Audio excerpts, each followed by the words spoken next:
celeste mandado por Deus, é Cristo Salvador. Ó Redentor, vem se encarnar, do pecador o mal sanar. Se algum perdido busca tua luz, depressa vem a paz lhe dar. Não tardes mais, amoroso Jesus, ó vem me confortar. A luz, o santo pra quem tem a luz, em se lembrar do seu Senhor, é só falar do amor de Jesus, o grande Redentor. Teu jugo é doce, meu Senhor, teu fardo é leve de amor. Se eu não posso levar minha cruz, depressa vem me ajudar. Não tardes mais, amoroso Jesus, ó vem me confortar. Por duras provas e perseguição, tu fazes o fiel passar, e quem vencer há de ter galardão, também no céu lugar. Eu lá verei teu esplendor, a tua glória, Salvador. Se não puder carregar minha cruz, depressa vem me auxiliar. Não tardes mais, amoroso Jesus, ó vem me confortar.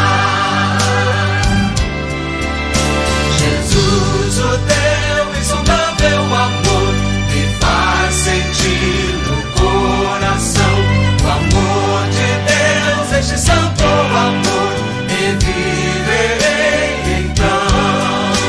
A ti, Jesus, eu dou louvor, tu me das graças e vigor. Tu és o pão que a vida produz, minha alma vem alimentar. Não tardes mais, amoroso Jesus, ó vem me confortar.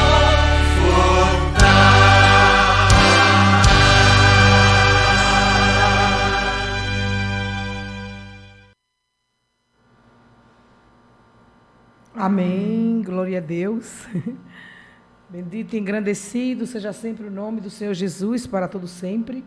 Eu estou aqui trazendo, fazendo mais um programa, O Pão da Vida, e quero já aqui agradecer a Deus por mais esta tarde, por mais este dia, por esse início de semana que Ele tem me concedido e concedido a todos, que vão participar comigo aqui deste programa, e todos que ainda irão, quem sabe, irão ouvir este programa, esta palavra, através dos vídeos.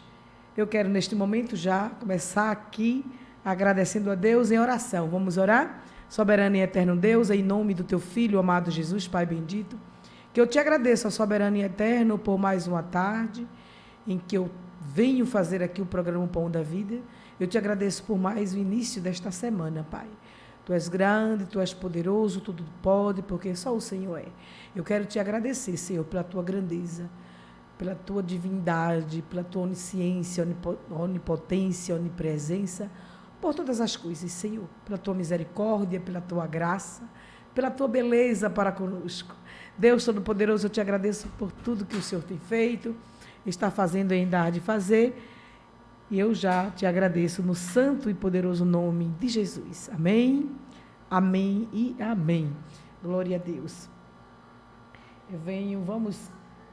Eu quero já deixar aqui, começando adorando a Deus com louvor. Vamos Lar de Amor com Jair Santos.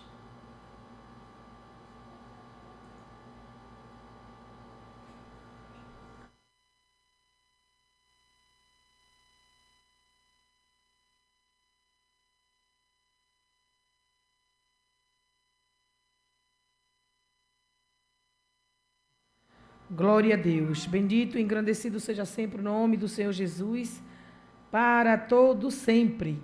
Eu quero então já aqui deixar um abraço de paz todo especial para o meu esposo querido Fábio. Quero agradecer a Deus pela vida dele, não é? Pela saúde que Deus tem concedido, pelo controle absoluto de sua vida.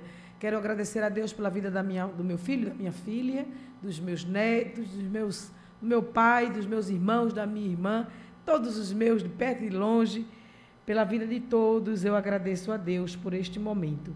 Quero também aqui agradecer a Deus pela vida de todos que têm me ajudado a fazer o programa Pão da Vida, que têm compartilhado com todas as coisas.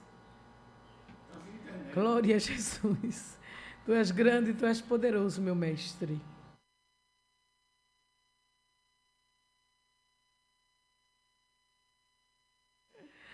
Amém, Jesus. Jesus é grandão, não é? Eita, Deus grande, poderoso. Deus que faz, porque só Ele é, nos céus e na terra. Glória a Deus. Eu quero, neste momento, agradecer a Deus também pela tarde que tive aqui, o dia, não é? O dia, pela manhã, pela tarde, ali no círculo de oração, buscando a sua presença. E Deus falou com a sua igreja ali poderosamente, através do nosso servo Augusto, auxiliar, o nosso servo auxiliar, Luiz Augusto, aquele jovem que Deus usa tremendamente na sua palavra. Que Deus continue abençoando o irmão Augusto. Amanhã vamos ter o prazer de estar aqui também, ouvindo o irmão Augusto, transmitindo o seu programa através desse canal RMD. E eu gostaria já, neste momento, de te lembrar, não é? De escrever aí, tocar no sininho, não deixar de compartilhar o nosso canal. Assim você ajuda a fazer a obra do Senhor Jesus, fazer assim o nosso ID, levando a palavra de Deus a todo mundo e a toda criatura. Amém? Pois é, através do YouTube nós temos, né, esta facilidade de semear a santa e poderosa palavra do Senhor Jesus. Então eu quero trazer aqui a mensagem, eu quero trazer com você, eu hoje quero compartilhar com você Salmo 15, né? Vamos no Salmo 15, eu quero trazer aqui o Salmo, vou deixar essa palavra. Hoje eu vou trazer uma palavra mais curta, um programa mais curtinho. Amanhã, quem sabe, estarei aqui retornando e trazendo assim, fazendo aqui o programa no horário de costume. Amém? Então hoje eu vou trazer este comentário, quero compartilhar com vocês o Salmo 15. Glória a Deus. Para facilitar aqui, eu separei na outra Bíblia, eu levei para a igreja, mas eu trouxe essa outra. E eu quero agora compartilhar com você este Salmo, Salmo 15, que nos diz assim: Senhor, quem habitará no teu santuário? Quem poderá morar no teu santo monte? Aquele que é íntegro em sua conduta e pratica o que é justo, que de coração fala a verdade e não usa a língua para difamar, que nenhum mal faz ao seu semelhante e não lança calúnia contra o seu próximo. Quem rejeita o que merece desprezo, mas honra os que temem o Senhor, que mantém a sua palavra, mesmo quando sai prejudicado, que não empresta o seu dinheiro visando lucros, nem aceita suborno contra o inocente. Quem assim procede nunca será abalado. Amém? Glória a Deus. Então eu quero neste momento já começar aqui compartilhando com vocês esta mensagem. Como eu falei, hoje eu trago um programa, não é mais período mais curto, apenas com o nosso comentário do nosso dia. Amém? A porção do Pão da Vida que eu vou neste momento compartilhar com vocês, este Salmo 15, e Assim, agradecer a Deus, não é, pela esta palavra. Eu quero agradecer a Deus pela vida de vocês, eu quero agradecer a Deus por todos que têm participado comigo e feito este programa. Amém? Glória a Jesus. Vamos, neste momento eu quero já compartilhar, como eu já falei, hoje eu vou fazer um vídeo curtinho para que você apenas se alimente desta palavra. Vamos meditar um pouco com esta porção do Pão da Vida que se encontra em Salmos 15, né? E vamos assim mastigar um pouquinho este salmo. Amém? Vamos lá? Então eu trago para você Salmo 15. O Salmo 15 fala sobre o perfil daqueles que podem se aproximar da presença de Deus. O estudo bíblico do Salmo 15 descreve o cidadão do céu, ou seja, aquele que habita no tabernáculo do Senhor. O título do Salmo 15 indica que ele foi escrito pelo rei Davi, mas o título não traz nenhuma outra informação a respeito da ocasião em que Davi escreveu este salmo. Alguns estudiosos sugerem que talvez Davi tenha escrito o Salmo 15 no contexto em que ele levou a Arca da Aliança para o Monte Sião, em Jerusalém. Ali, essa passagem nós encontramos no segundo livro de Samuel, capítulo 6. Então, lá no capítulo 6 do segundo livro de Samuel, nós vamos encontrar essa passagem aí, quando Davi leva o tabernáculo, a Arca da Aliança, melhor dizendo, para o Monte Sião, em Jerusalém. O Salmo tem certa semelhança com o Salmo 24, pelo fato de responder a pergunta a respeito de quem pode entrar na presença de Deus. Neste sentido, o Salmo 15 também se assemelha com o primeiro Salmo, né, com o Salmo 1, quando descreve o caminho do justo. Mas, ao destacar as características do justo, o Salmo 15, glória a Deus, o Salmo 15,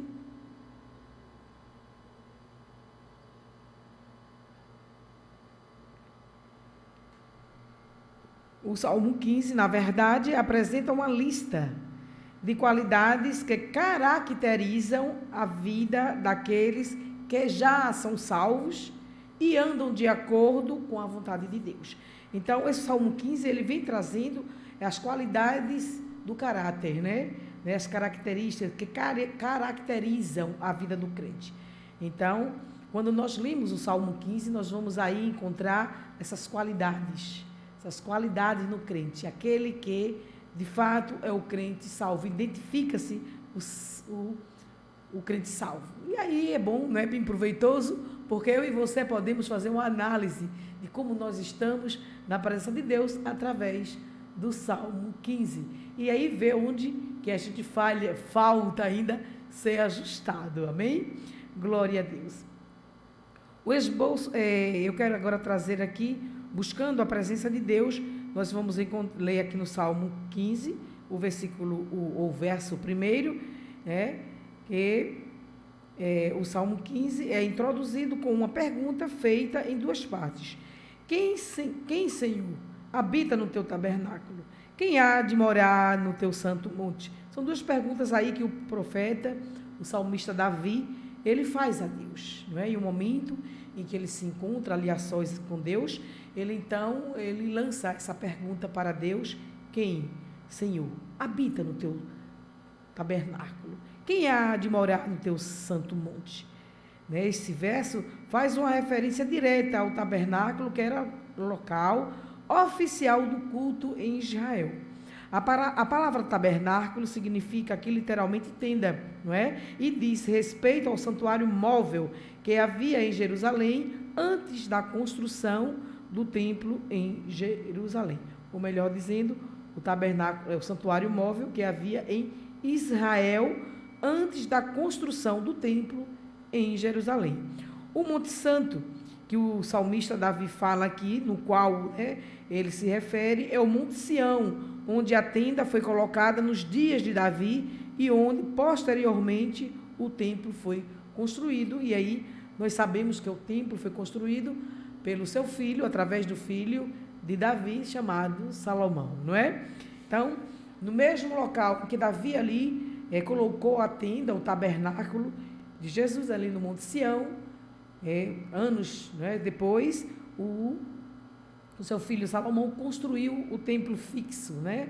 Agora não mais móvel, agora o templo de paredes, glória de pedras, não é? Então, ao questionar quem pode habitar no tabernáculo e morar no santo monte de Sião, Davi está se referindo àquela pessoa que desfruta da mais íntima comunhão com Deus. O tabernáculo era o símbolo máximo da habitação de Deus entre o seu povo escolhido. Era no tabernáculo que ficava a Arca da Aliança e onde Deus manifestava a sua glória de maneira especial.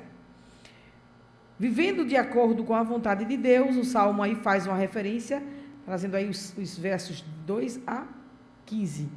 Davi responde à pergunta introdutória do Salmo 15 com uma resposta de 5 partes. E lista 10 qualidades, olha lá, e lista 10 qualidades morais que caracterizam a pessoa que vive na presença de Deus. Então vamos ficar bem atentos a essas características, não é? Tudo que está escrito nas Sagradas Escrituras, nada em vão, certo? Tudo tem um propósito, tem uma finalidade. E nós vamos encontrar aqui um propósito de identificar os verdadeiros filhos de Deus, os verdadeiros salvos. E também temos aí a oportunidade de nos conhecermos, de vermos como nós estamos, o que nós precisamos consertar, aquilo que a gente precisa colocar no altar da graça, deixar disponível para que o Espírito Santo venha regenerar. Amém? Glória a Deus. Então, em primeiro lugar, Davi diz esta pessoa vive com integridade e pratica a justiça e de coração fala a verdade. Nós vamos ver aí no verso 2. Os servos de Deus devem ser conhecidos por sua integridade, conduta reta e veracidade. Olha lá que coisa tremenda, né? Pois é, o servo de Deus ele é identificado pela sua integridade, pela sua conduta e pela sua veracidade, pela sua verdade, a sua forma verdadeira de ser, de falar, de agir, de se comportar, as suas atitudes. Tudo isso denuncia quem é crente salvo e quem é aquele que ainda não é salvo. Amém? Então, sim, os verdadeiros crentes sempre são íntegros, honestos e sinceros. Isso é uma característica de um crente salvo. Não é? Eles são íntegros, nós devemos ser íntegros, devemos ser honestos e devemos ser sinceros. Eles não se envolvem em coisas fraudulentas e nem se apoiam em mentiras. Eles possuem um caráter piedoso e irrepreensível. Isso não significa que eles sejam perfeitos. Isso não significa que nós, não é, crentes remidos, lavados pelo sangue de Cristo, somos já perfeitos. Não.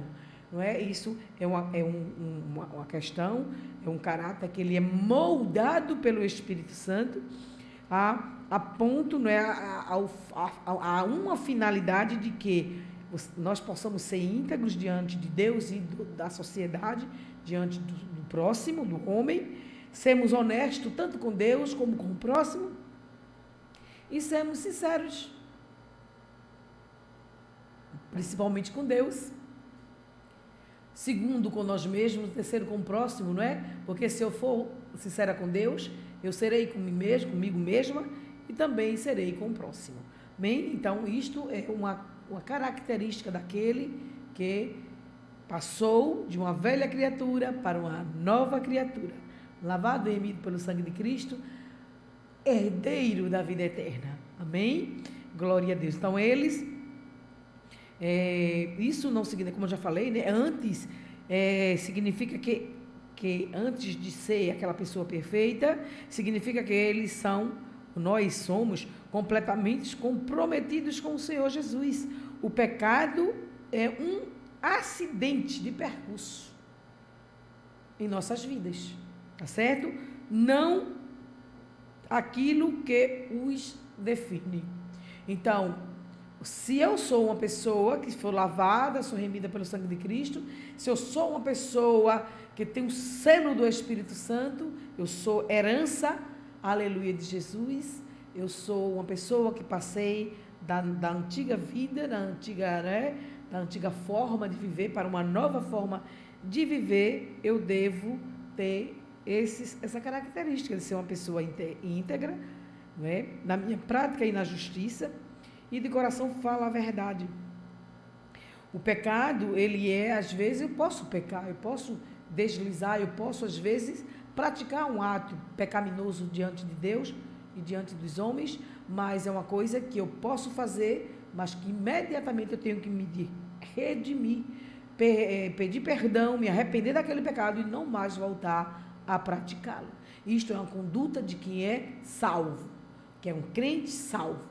O crente em que vive constantemente em pecado, ele é apenas crente, porque crê em Deus, mas ele não é um crente salvo. Ele não carrega em si essa característica de um crente salvo. Ele não demonstra com as suas atitudes, nem com a sua fala, glória a Deus, assim como Jesus diz que os seus ele conhece pelos frutos. Amém? Então também é interessante observar que o salmista aplica os 3 verbos viver, né? Viver, praticar e falar, no presente do indicativo. Portanto, isso significa que tais comportamentos estão sempre presentes na vida do crente, o tempo todo e de forma contínua. Em segundo lugar, Davi diz que a pessoa que habita na presença de Deus não difama com sua língua, não faz mal ao seu próximo, nem lança injúria contra o seu vizinho. O verso 3. É fácil perceber que nesse verso o salmista enfatiza o comprometimento que o crente possui em cumprir o mandamento divino que requer o amor ao próximo. Em terceiro lugar, o salmista diz que o servo de Deus é o que? Os seus olhos, olha, né? Que seus olhos têm por desprezível ao réprobo, né?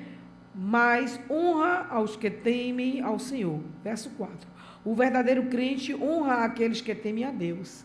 Mas qual deve ser a conduta diante daqueles que desprezam deliberadamente o Senhor? Uma coisa é amar o próximo, né?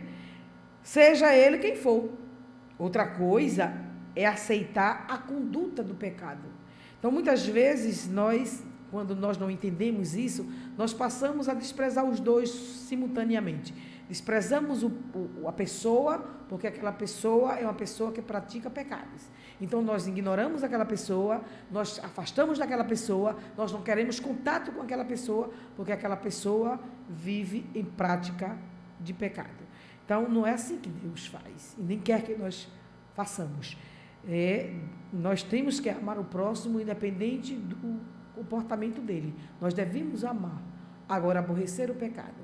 Nós devemos amar o próximo e sempre estar em busca de ajudá-lo para que ele se liberte da prática do pecado. Amém? Então, aborrecemos o que ele pratica, mas não devemos aborrecer o praticante, e sim amá-lo. Amém?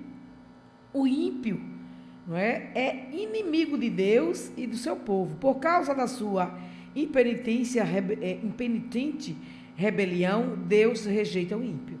Então, o crente também não aprova a quem o Senhor reprova. Aí é o outro lado, né? Pois é, não acolhe a quem o Senhor despreza. O escritor de Provérbios, é bem interessante aqui a gente observar e também estudar, ler um pouco mais de Provérbio, né? Pois é, ele escreve que o justo que cede ao perverso é como uma fonte de água contaminada. Glória a Deus, veja.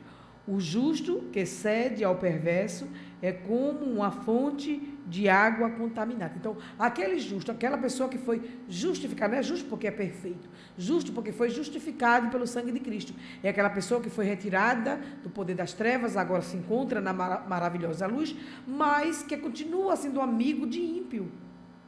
Não é o caso de uma pessoa, de um crente que vive, não é? Um crente em que por isso ou por aquilo ele está cometendo pecado e a gente então despreza totalmente. Não, a gente tem que amá-lo e buscar fazer com que aquela pessoa deixe de praticar aquele pecado e se volte verdadeiramente para Cristo Jesus. Tá? Já o ímpio, aquele que vive em rebelião contra Deus, que despreza Deus, o crente sim deve também reprová-lo. Porque Deus, assim a palavra de Deus diz, olha lá o que o provérbio diz, descreve que o justo que cede ao perverso é como uma fonte de água contaminada. Então, se eu sou uma pessoa justa, fui justificada por Cristo, não é, mais uma vez eu digo, não é porque eu sou justa, porque eu sou perfeita, mas sou justa porque fui justificada pelo sangue de Cristo. E vive e continuo com amizade com o ímpio, com aquele que se rebela contra Deus, com aquele que só fala coisas terríveis contra Deus, que não quer saber de Jesus, que difama, aleluia, os crentes de Cristo, que rogam até pragas aos crentes, quantas, não é?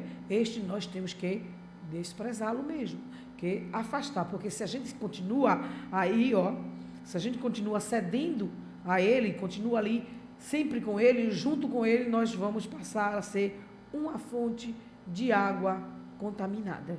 Provérbios 25 e 26. Mas o crente condena abertamente o pecado e também despreza aqueles que se colocam como inimigo de Deus. Em quarto lugar, Davi diz que o servo de Deus é aquele que jura com dano próprio e não se retrata. Então, o Salmo 15, que eu acabei de ler com vocês, o verso 4. Isso significa que o crente também mantém a sua palavra, mesmo quando sai prejudicado. Ele sofre prejuízo, mas não deixa de cumprir a sua promessa. Então, o crente, como a palavra de Deus diz, que a palavra do crente deve ser sim, sim, não, não. Se eu disse sim para uma coisa e, de repente, eu fui lesada, eu fui enganada, eu fiz a promessa de que ia fazer e, de repente, perdi, tá? Eu estou em prejuízo. Então, aquele negócio vai me causar um prejuízo, mas como eu dei a palavra que sim, então eu devo ir até o fim. Amém? Então, é a conduta do crente. Então, ele não vai desistir porque ele perdeu algo, porque ele teve um prejuízo. Ah, não, de jeito nenhum. Eu não perco um centavo para ninguém. Tem crente que é assim. Eu não perco um centavo para ninguém. O que é meu e eu não abro mão de forma alguma. Então, é uma forma também que Deus não aprova. Amém? É uma conduta em que demonstra ser um crente que ele ainda, glória a Deus, não foi alcançada pela salvação. Bendito seja o Senhor Jesus para todo sempre. Então, em quinto lugar,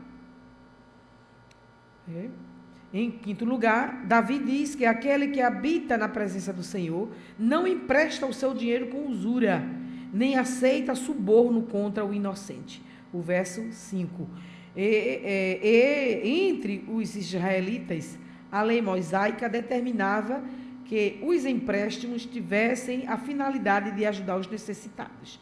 Então, quando nós não emprestamos um dinheiro, ninguém vem pedir um dinheiro emprestado se ele tem dinheiro suficiente, se ele não está necessitado, se ele não está precisando. Ninguém vem pedir uma roupa emprestada se ela não tiver, precisando de uma roupa. Ninguém vai pedir um sapato emprestado se não tiver necessitando, a não ser que seja um hábito de cobiçar o que é dos outros, e aí já é um pecado direto, não é? Pois é, mas eu estou falando aqui em caso de empréstimo, e aqui o salmista está falando em dinheiro e espécie mesmo, tá certo? Então, ninguém vem pedir dinheiro emprestado se ele não estiver necessitando de dinheiro, tá certo? Então, se ele vem te pedir emprestado, porque ele está, como nós costumamos falar, com a corda no pescoço e está precisando de um empréstimo para sair daquele sufoco, não é? Então, havia uma lei mosaica em que determinava que os empréstimos tivessem a finalidade de ajudar os necessitados e não de extorquir os necessitados. Então, aplicar juros nessas situações era um erro, pois caracterizavam uma fonte de exploração. Glória a Deus. Bendito seja o Senhor Jesus. No outro tem preço. Veja o outro. Glória a Jesus, eu estou no ar. Glória a Deus. Deus Todo-Poderoso. Glória a Deus. Glória a Jesus. Então, assim, para concluir, não é? Pois em quarto lugar, Davi diz que o servo, então, assim, como eu estava aqui falando, né, houve aqui uma interrupção, glória a Deus, então, aplicar juros nessas situações era um erro, pois caracterizava uma fonte de exploração. E ainda destaca aqui que o crente não visa obter, meu filho, nos outros produtos você vai encontrar, procure que você encontra. Glória a Deus, aleluia, Jesus, oh meu mestre. Aqui que o crente não visa obter lucro sobre